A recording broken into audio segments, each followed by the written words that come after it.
the Assam Accord of 1985 signed between Prafulla Mahanta and Rajiv Gandhi. Subsequently, you had Narasimha Rao as a Prime Minister talking about deporting illegal migrants who had come in from Bangladesh. You had the Congress's very contentious IMDT Act struck down by the Supreme Court, declared to be the main obstacle in tackling the issue of illegal migration. And today you have the Congress in Assam accused of turning the other way from the illegal influx because actually it suits the Congress, that is the accusation, to alter the demographics, to create a new voting constituency and thereby play a very sinister political game. That's the accusation. Well, Barkha, allow me to first of all say that what happened in Assam is a human tragedy of undefinable magnitudes. And what Assam requires at this moment is really a healing touch and not the politicization, which unfortunately is the subtext of the accusation which has been made by the BJP, especially in the Lok Sabha today. You know, I do not want to quibble with the Supreme Court judgment on the IMDT Act, but I would just like to remind Mr. Ravi Shankar Prasad that the petition challenging the IMDT Act was not filed in 2005. It was actually filed in the year 2000. And if the BJP had such a big problem with the IMDT Act, the NDA government was in office for 4 years. There's nothing which stopped them from repealing the act and doing it in the same manner if they didn't have a majority in the Rajya Sabha as possibly that they did with Pota. So be that as it may, I think we should leave it there. Coming to the question about deportation of illegal migrants, may I respectfully point out that after the Assam Accord of 1985, there was an AGP government in office, and subsequently the AGP ruled Assam again for 5 years, and all that could happen was the identification of 252 people and some deportation. So therefore, to lay the blame squarely on the Congress's door, I think is extremely unfair.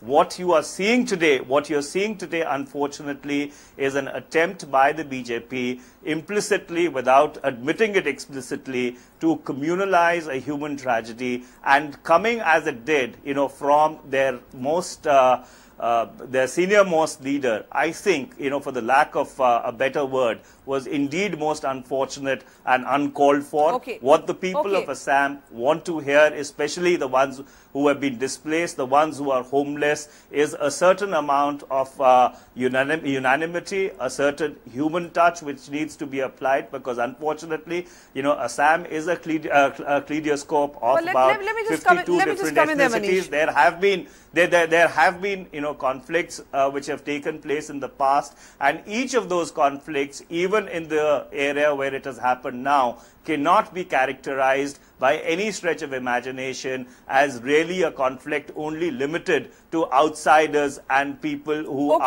who've been there for centuries. We'll examine that in just a minute, and I'll let Ravi Shankar Prasad respond to what you have alleged. But I just want to share a statistic that we have drawn from the Census of India 2001, because one of the problems in this debate is actually nobody has an exact count of who is an illegal migrant and who is a settler, because do remember that the large-scale migration also took place in 1971 when Bangladesh was first created, and even the Assam Accord says that this should apply only to those who came after 1971. But this is migrants from neighboring countries by duration of residence, the Census of India 2001.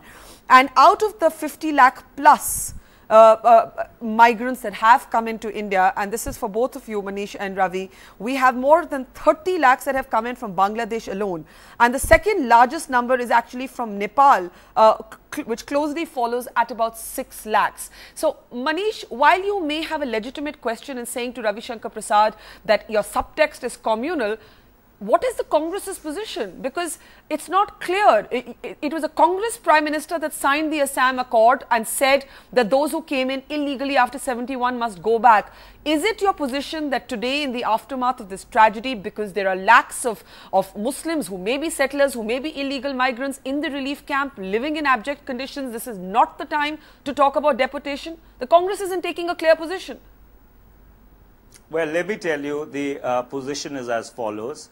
The first leg of the position is that what is immediately necessary in the context of the human tragedy which has taken place as a result of the clashes is to provide succor, is to provide relief, is to provide a healing touch. And ultimately, you have a Supreme Court judgment which now holds the field, which Mr. Ravi Shankar Prasad had quoted, and that is the law of the land. So eventually, that law of the land will have to be applied without fear or favor, and eventually it will have to be implemented. But when be eventually? That as it may. It hasn't been since 1985. When is eventually?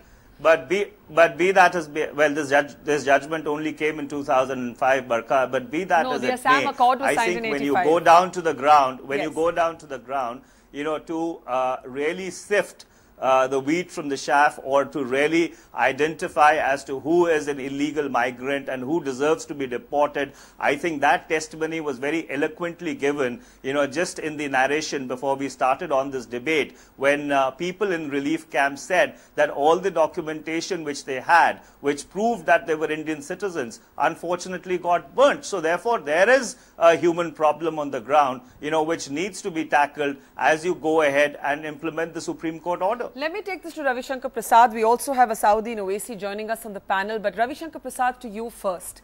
The nature of history and how societies evolve is dynamic.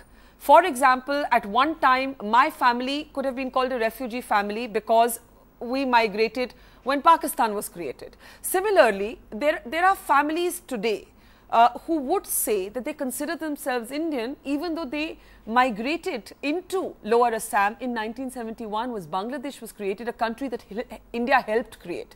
So Ravi, my question to you is a little more complex, and that question is, who decides who is a settler and who is an illegal migrant? Who decides that? To reply, Barkha, first of all, the human tragedy, I am completely with Manish Tiwari.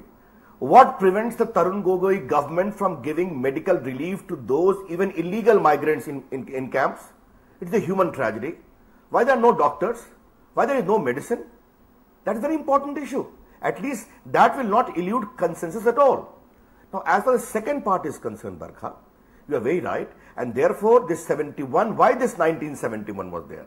I have followed it very closely because I had occasion to argue one of these cases in the Supreme Court.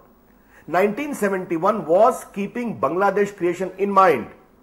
Therefore, only post 1971 have to be expelled in terms of the Rajiv Gandhi Accord. That is the first aspect. The second is how it is to be done. We have got the Foreigners Act 1949. We have got the Foreign Tribunals Act. The Supreme Court has laid down the law. And Barkha, in between 83 and 1998, under the Foreigners Act in Bengal, West Bengal, 4 lakh plus illegal immigrants were deported under quote-unquote secular CPM government. Yeah. That also the Supreme Court notes. Yeah. The point is, there has to be a will. Barkha, Bolo, there is a demand from peoples like Ajmal that this Bolo Tribunal Council must be disbanded. Yeah. It has a history. Advaniji was the Deputy Prime Minister and the Home Minister. I was also a minister. They came to an accord, laid down arms. Their whole territory was recognized. They are tribal, proud Indians. Now, if you keep on playing politics like this, of momentary human tragedy aspect, then the volcano will keep on erupting. Okay. And here I would like to appeal to Congress and all, including my good friend Barkha Dutt. There has to be a consensus. Those who are illegal aliens, illegal immigrants, duly determined under the Foreigners Act will have to go. Otherwise, Assam problem, the festering wound will keep on appearing and becoming cancerous. All right, Are we going to have that? Because don't forget one thing. It is a question of land rights. It is a vital issue of economic survival which you cannot wish.